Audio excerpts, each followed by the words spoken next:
সাহারি খাওয়া এটা রমজানের একটা আমল। আপনি সারা বছর লাঞ্চ করেন, ডিনার করেন, দুপুরের খানা খান, রাতের খানা খান, সকালে ব্রেকফাস্ট নাস্তা করেন, কিন্তু এর কোনোটা ইবাদত হয় না, এর কারণে আপনি সওয়াব পাবেন না।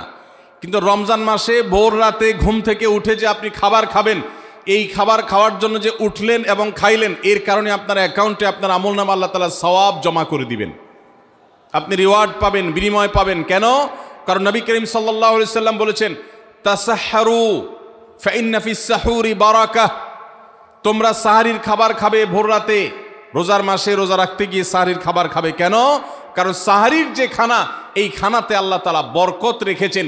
এই খানা খাইলে তার জন্য আমাদের স্পিরিচুয়াল, আধ্যাত্মিক বিভিন্ন রকমের উপকারিতা আল্লাহ তাআলা এর মধ্যে নিহিত রেখেছেন। এর মধ্যে খাদ্য শক্তি আছে, আমাদের এনার্জি হবে শরীরে, রোজা রাখতে সহজ হবে। এর পাশাপাশি সাহারির খাবারে আলাদা একটা বরকত আছে, শেফা, বহুবিধ উপকারিতা আমাদের শরীরের, আমাদের মনের জন্য আল্লাহ তাআলা রেখেছেন। এই জন্য সাহারি খাওয়াটা আলাদা একটা ইবাদত। যদি আপনার সন্ধ্যা রাত্রে বেশি খাওয়া হয়ে যায়, সাহারিতে খানা খাওয়ার মতো মুড না থাকে, অন্তত এক ঢোক পানি, একটা খেজুর, সামান্য কিছু খেয়ে হলেও আপনি সাহারি খাবেন এবং তাতে আপনি সওয়াব পাবেন। কোনো কারণে যদি সাহারি খেতে না পারেন, রাতে উঠতে পারেন নাই, অ্যালার্ম বাজছে কিন্তু শুনেন নাই, উঠে দেখেন ফজরের আজান হয়ে গেছে, তাহলে ওই দিনের রোজা কি হবে নাকি হবে না? হবে। মাশাআল্লাহ, বগুড়া মানুষ মাসালা জানে, দেখা যায় রোজা হয়ে যাবে ইনশাআল্লাহ। কারণ এই সাহারি খাওয়াটা ফরজও না, ওয়াজিবও না, এটা সুন্নত। সুন্নত ছুটে গেলে ইবাদত হয় না, ব্যাপারটা সেরকম না। সাহারি তো খাবো ঠিক আছে, কিন্তু সেটা শেষ সময়ে খাওয়া, দেরিতে খাওয়া। সাহারি কি আগে খাবেন না শেষের দিকে খাবেন? শেষের দিকে। কেন? কারণ নবী করিম সাল্লাল্লাহু আলাইহি সাল্লাম বলেছেন, লা ইয়াজালুন নাসু বিখাইরিন মা আজ্জালুল ফুতুর ওয়া আখারুস সাহুর। এই উম্মত, মুসলিম জাতি ততদিন পর্যন্ত কল্যাণের উপর প্রতিষ্ঠিত থাকবে, তারা কল্যাণকে স্পর্শ করতে পারবে যতদিন পর্যন্ত তারা সাহারি তাড়াতাড়ি খাবে না দেরিতে খাবে? দেরিতে খাবে। আর ইফতার তাড়াতাড়ি করবে। তাহলে সাহারি দেরিতে খাওয়া হলো সুন্নত।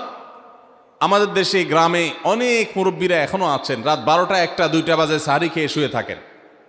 তারা চিন্তা করেন পরে খাইতে গেলে আবার বর্ডার ক্রস হয়ে যায় কিনা, সীমা লঙ্ঘন হয়ে যায় কিনা, রিস্ক নেওয়ার দরকার কি, এই জন্য 12টার সময় খেয়ে রাখি। এটার কারণে সাহারি খাওয়ার সওয়াব পাবেন ঠিকই, কিন্তু দেরিতে সাহারি খাওয়ার যে সুন্নত, সেই সুন্নত আদায় হবে না। এই জন্য দেরিতে খাবেন। দেরিতে খাওয়ার মানে আবার এরকম দেরি না যে আপনি আর মুয়াজ্জিন সাহেব দুজন কম্পিটিশন করছেন, আপনার হাতে খাবারের প্লেট আর মুয়াজ্জিনের হাতে মাইক, আপনি আগে শেষ করেন আর মুয়াজ্জিন আগে আজান দিবে, কম্পিটিশন চলছে। এত দেরি করে একেবারে লাস্ট মিনিট পর্যন্ত খাওয়া সুন্নত নয়। কথা কি বুঝাতে পারছি? কয়েক মিনিটের গ্যাপ রেখে তারপরে খাবার শেষ করবেন। কারণ নবী করিম সাল্লাল্লাহু আলাইহি সাল্লাম সাহারি খেয়ে শেষ করে ফজর নামাজ শুরু করতেন, এর মধ্যে 50টা আয়াত পড়ার মতো গ্যাপ রাখতেন, অর্থাৎ প্রায় 10 মিনিটের মতো একটা গ্যাপ থাকতো। এই জন্য আমরা একটা গ্যাপ রেখে তারপর সাহারি শেষ করব।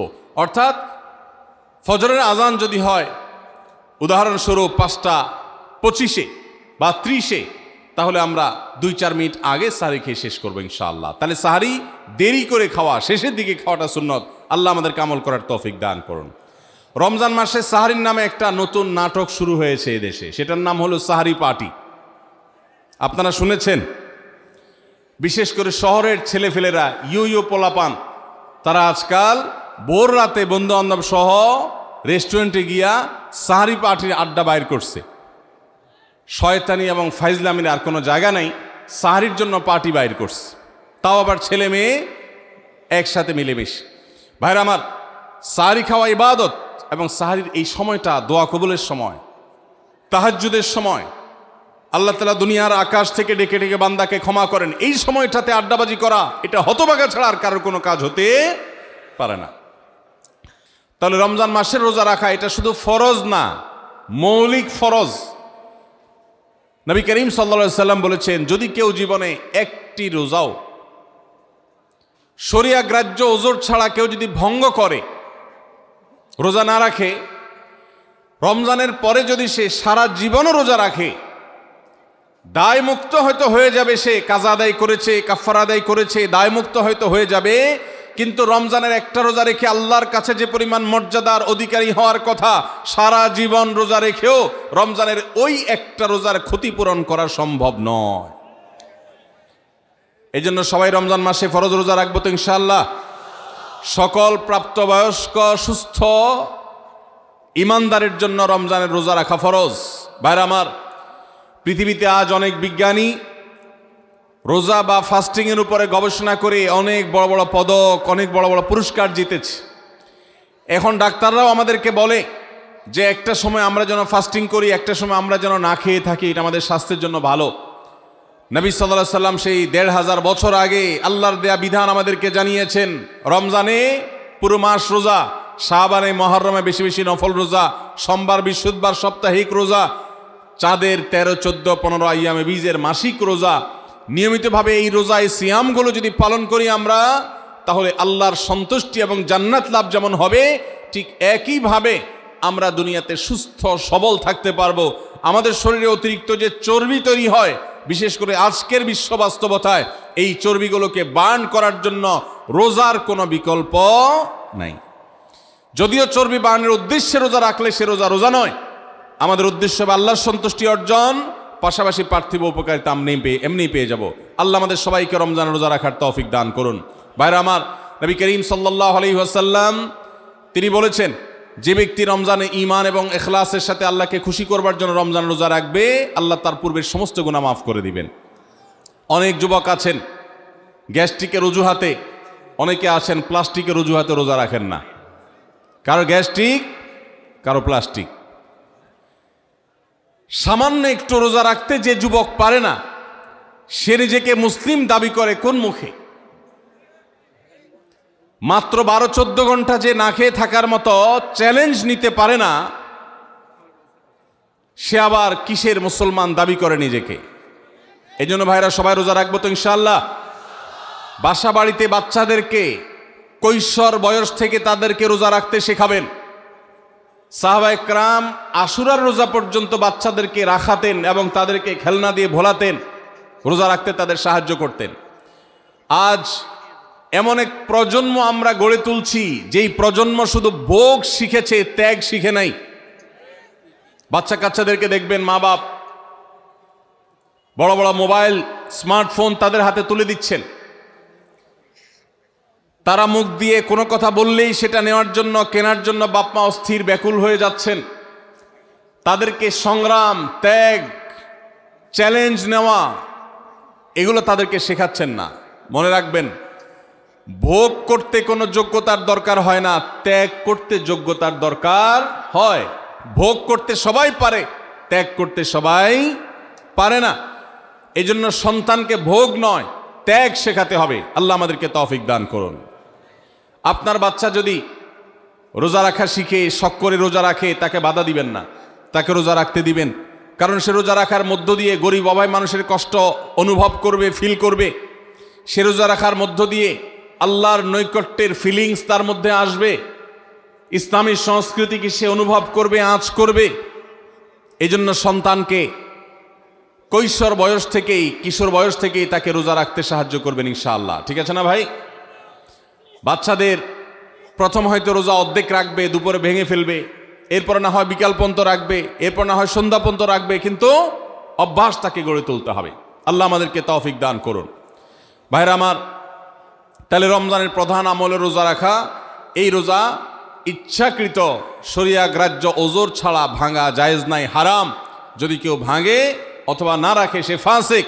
অতএব এই রোজার চর্চা আমাদের করতে হবে। আল্লাহ আমাদের সবাইকে তৌফিক দান করুন। রাতে কি আদায় করা ভাই? তারাবির নামাজ আদায় করা কি ফরজ না নফল? ফরজ না সুন্নত? সুন্নত, সুন্নতে মুআক্কাদা। নবী করিম সাল্লাল্লাহু আলাইহি সাল্লাম বলেছেন, মান কামা রমাদানা ঈমানান ওয়া ইহতিসাবা গুফিরা লাহু মা তাকাদ্দামা মিন যামবি। যে ব্যক্তি রমজান মাসে রাতে দাঁড়িয়ে তারাবির নামাজ পড়বে, তার পূর্বের সমস্ত গুনাহ খাতা মাফ করে দেওয়া হবে। এই জন্য তারাবির নামাজ পড়বো তো ইনশাআল্লাহ। তারাবির নামাজ 4G গতিতে হবে না 5G গতিতে? কি বলেন? 4G না 5G? ভাইরা আমার, সব কিছুতে গতি ভালো না, সব কিছুতে গতি ভালো না। নেটের গতি যত বেশি হয় তত ভালো, কিন্তু নামাজের গতি ইবাদত, সিজদার গতি, তারাবির গতি যত কম হয়, যত ধীরে ধীরে হয়, যত শান্তশিষ্টভাবে হয়, তত আল্লাহর কাছে বেশি মর্যাদাবান হয়। অতএব মহল্লার হাফেজ সাহেবদেরকে তাড়াতাড়ি নামাজ শেষ করার জন্য দৌড়ের উপর রাখবেন। ক্রিকেট খেলা আছে হুজুর, আজকে একটু খেয়াল রাখেন, বলবেন। ভাইরা আমার, আমরা তারাবির নামাজের কথা যখন স্মৃতিতে, কল্পনায় আমরা ভাবি, তখন আমাদের স্মৃতিতে তুফান মিল মার্কা একটা নামাজ ভেসে উঠে, ঠিক না বেঠিক? 5 ওয়াক্ত নামাজ এত তাড়াহুড়া করা হয় না তারাবি যত। অথচ তারাবি এটা তারবিহার এর বহু বচন, আরবি শব্দ, যার অর্থ হলো আরামের সাথে, ধীরস্থিরতার সাথে, রেস্ট করে করে যে নামাজ আদায় করা হয় তার নাম তারাবি। নাম হলো আরামের সাথে করা, আর আমরা করি ব্যারামের সাথে তাড়াহুড়ো করে। এই জন্য এলাকা এলাকা তারাবি ধীরে ধীরে পড়ার জন্য উদ্যোগ নেবেন তো ইনশাআল্লাহ। ইমাম সাহেবদেরকে, হাফেজ সাহেবদেরকে উদ্বুদ্ধ করবেন, ভাই হুলস্থুল করবেন না, কি পড়েন কিচ্ছু বুঝি না, এমন টান দেন শেষে যায় শুধু আলামুন তালামুন, আর এটা শুনে মনে করেন যে এখন স্টপ হয়েছে, এখন রুকুতে যাইতে হবে। এই নামাজ কি নামাজ? এটা তামাশা। ভাইরা আমার, স্পিডে তারাবি না পড়ে যদি একটু ধীরে তারাবি পড়া হয়, সর্বোচ্চ 15 থেকে 20 মিনিটের ডিফারেন্স হবে, এর বেশি না। মাত্র 15 মিনিটের জন্য আপনার পুরো নামাজকে আপনি বরবাদ করছেন। দেশের বেশিরভাগ মসজিদগুলোতে তুফান মিল মার্কা তারাবি পড়া হয়। এই তারাবি আল্লাহর কাছে কতটা গ্রহণযোগ্য হবে, এটা যথেষ্ট প্রশ্নবিদ্ধ বিষয়। আল্লাহ তাআলা আমাদের সবাইকে ধীরস্থিরতার সাথে খুব শান্তভাবে তারাবির নামাজ আদায় করার তৌফিক দান করুন। চেষ্টা করা যাবে না ইনশাআল্লাহ। ভাইরা আমার, আল্লাহ রাব্বুল আলামিন নামাজের ক্ষেত্রে হুলস্থুলতা পছন্দ করেন না। যার নামাজ যত বেশি সময় নিয়ে আদায় করেন তিনি আল্লাহর কাছে তত শ্রেষ্ঠ, তত ভালো নামাজি। আর যার নামাজে যত হুলস্থুল করা হয় তার নামাজের কোয়ালিটি, মর্যাদা আল্লাহর কাছে তত কম।